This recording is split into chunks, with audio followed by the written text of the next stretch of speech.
Dua, tiga. Assalamualaikum warahmatullahi taala wabarakatuh. Saya Yayan Haryansa, Ketua Umum Singamania, supporternya Sriwijaya FC.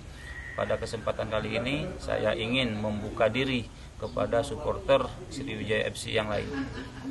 Dalam kepengurusan saya ini, perdamaian sesama supporter, terutama supporter Sriwijaya FC, harus kita jaga bersama, harus kita pertahankan bersama. Kepada seluruh anggota Singamania dimanapun berada, saya himbau untuk menjalin silaturahmi kembali kepada supporter yang aktif di Esmen, Sriwijaya Mania maupun yang ada di Ultras.